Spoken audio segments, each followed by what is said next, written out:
Welcome to Well Since We're Here, the podcast where we explore a wide range of dilemmas, issues, problems, or situations, also known as dips. So sit back and open up your mind. Let's talk about it. Well, since we're here, baby, let's talk about it. Let's talk about it. Let's talk about it. Let's talk about it. Let's talk about it. Shh, it's just me and you. We ain't got to tell the whole crew. Let's talk about it. Let's talk about it. Let's talk about it. Let's talk about it. Well, since you're here. Welcome to Well Since We're Here. In today's podcast episode, we talk about from hurt to healing, journey to self-love without hurting others. I'm your host, Gucci. Let's talk about it. When I think about my journey to self-love and reflect upon all the things that I've done to others in my life, I have some moments that I can say that I'm honestly not that proud of. And I realize now that I'm older and that I've been to therapy and I've done some self-reflection, that I've internalized everything that I didn't want people to perceive me as. And I took it as hate. Now hear me out. You know, I knew it was anything but normal.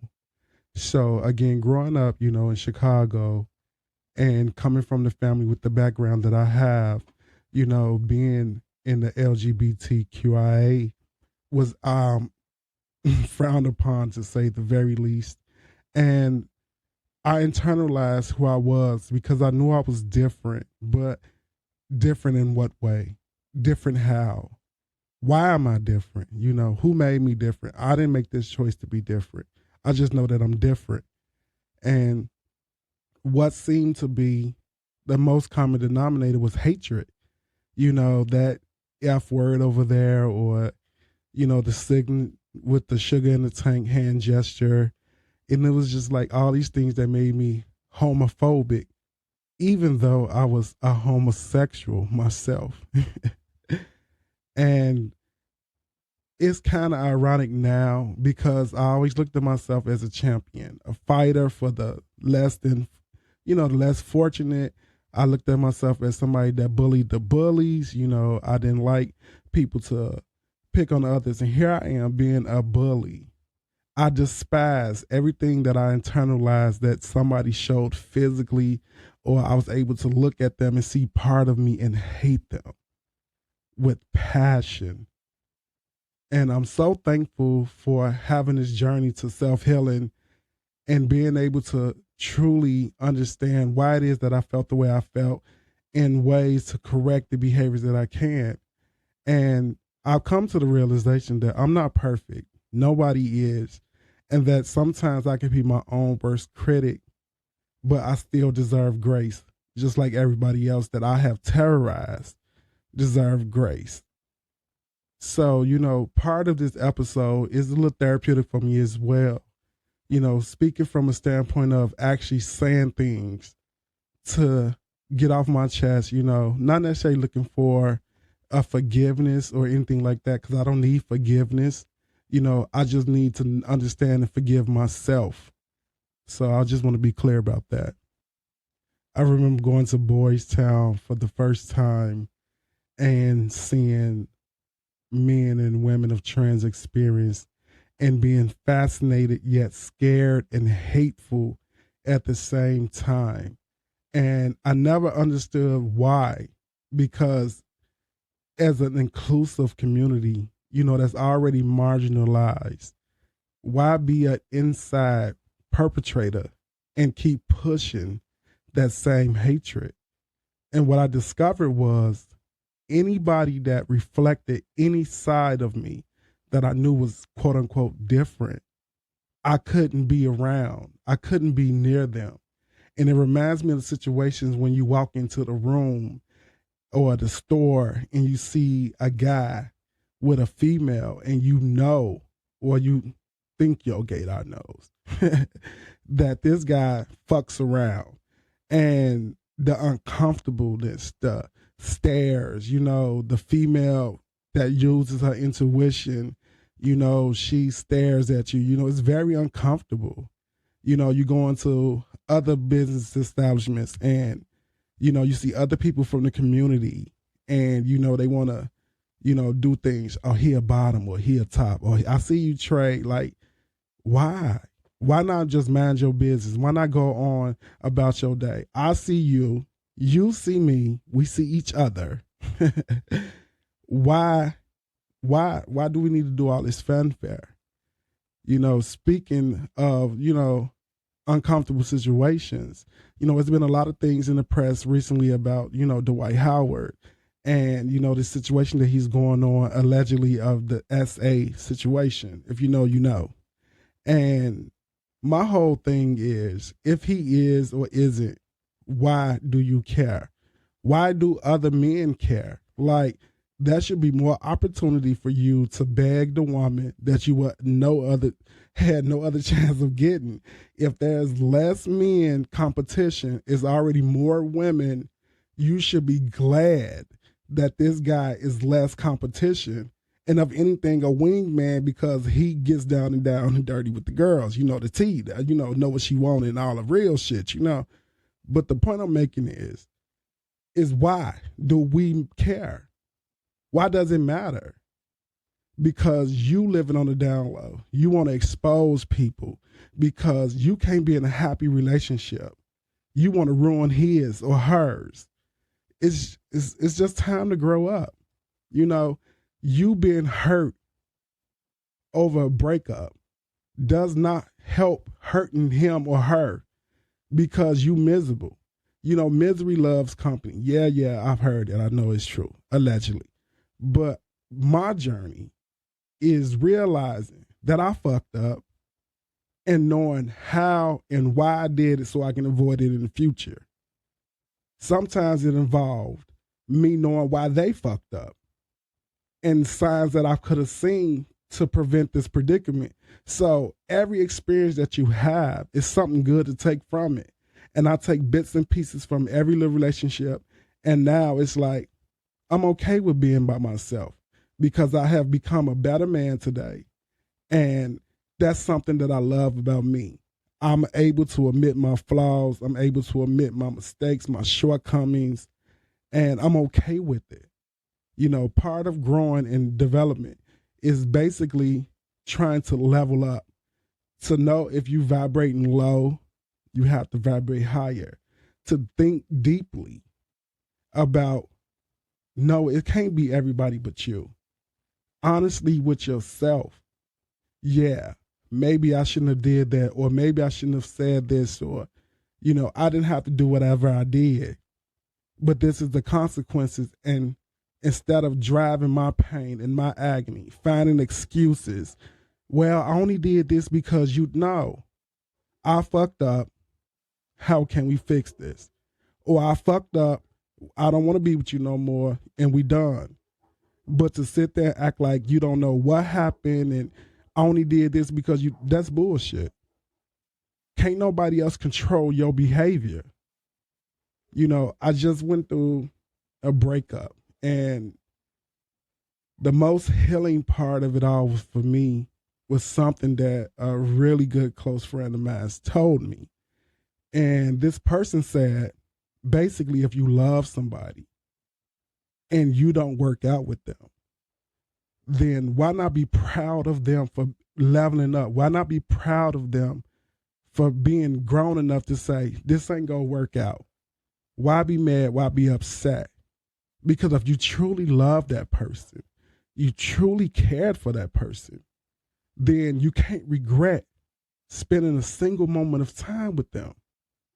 Yes, life is precious. Some of us may not see tomorrow, but you can't regret what you did in the past, but you can be grateful for whatever lesson that it taught you.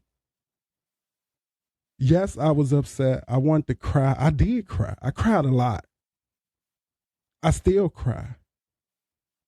But deep down inside, I'm happy that neither one of us have to settle, that neither one of us have to be miserable or hatred towards one another. I don't have to have spite of him. I don't have to have ill will or any hurt towards him. And I'm okay with that. I'm okay with being alone. I love who I am. I love everything about me. I love the fact that I just don't give a fuck no more. But I really do care. But you understand what I'm saying. I just got to a point where I can't cry over what ain't meant. I can't cry and force you to stay. I can't be miserable with you.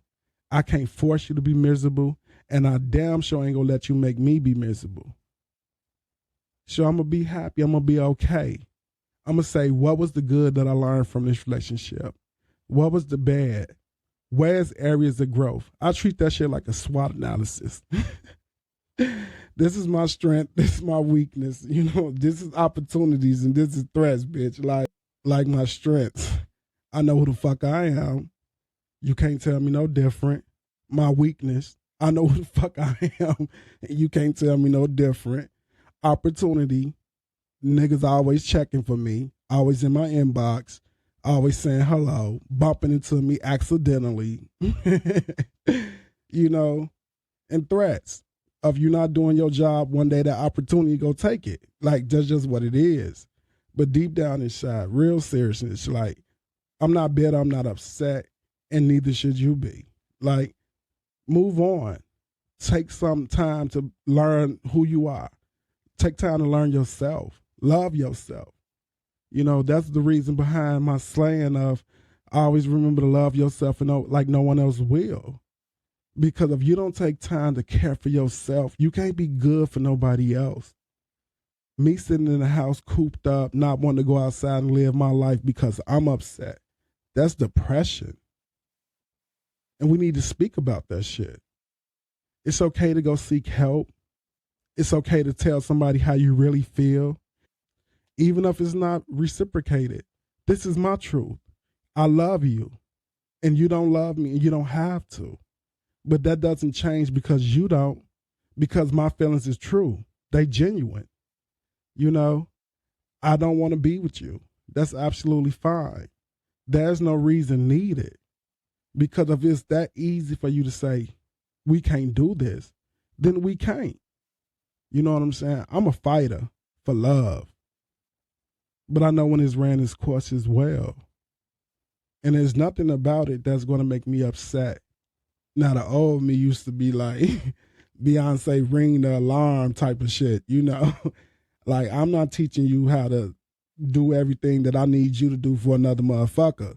But, you know what I'm saying? If, it was genuine, I didn't have an ulterior motive, then go be great, You welcome, go be great, And another thing, if you really done with a person, be done with them. Don't sit up there and throw dirt on their name. Don't sit up there and tarnish their reputation. Get them out. If you really want to be done, the fastest way is to promote your ex. Don't be out there. Yeah, he's good. Go ahead. He do everything you need. He's perfect. So that motherfucker stop calling me. Get up off my back. Go ahead on or whatever. I think motherfuckers that be out there throwing dirt on people's names don't want nobody else to have them so you can come back home. But it's okay. That's only going to make their ass bitter and resent you. So if you want to be free, be free. Don't have to worry about me slandering your name. We can do an NDA because we good on that. We Gucci. Literally, we Gucci. In all seriousness, just let it go. It's not worth it. When you frown, it takes more effort to frown than it is to smile. When you sit up that old and wrinkly and bitter with that angry black person face, don't be mad at nobody but yourself. He didn't do it to you. You did. I guarantee you that man has moved on with his life. That woman is gone. Ain't no reason for you to be sitting up here crying. You ain't got to bust windows. You ain't got to bleach clothes. Like, none of that. The best way to show a motherfucker that you done is when you can walk away with nothing and be full. I'm going to say that one more time. When you can walk away with nothing and be full. I don't need that shit. I don't want that. We don't have to split this house. You can take them keys. Be gone. Because it'll never be a home. I'm not there. Anybody else can live there. Anybody else can be there. They can redecorate, whatever the case may be, but it's not ours. It's yours and somebody else's. And I'm good with that. I don't need no more memories of what we shoulda, woulda, coulda. I don't need nothing. I was just thinking about you when I don't need none of that. So in short, my hurt to healing process has been long. Still in progress as we speak. However, I'm glad to say that I'm proud of who I've become. I'm proud of who I'm becoming. And that every day I get to see the sun rise. I continue to improve and keep progressing. It's repetition, practicing self-love. And now I'm seeing the upside of it. All the hard work is done. All the crying is done. All of the depression, all of the moping around, all of the wishing is done. So as I say again, as I always say, remember to always love yourself like no one else will. And I truly mean it. I thank you guys for listening. And I'll catch you on the next episode. Peace. We hope you enjoyed this episode. And as always, we would like to thank our listeners for tuning in for new episodes each and every week. Please rate and review our podcast and download us wherever you receive your podcast. Be sure to follow or subscribe on our social media platforms under the handle Well Since We're Here. And make sure that you turn on notifications so that you stay current on all new episodes.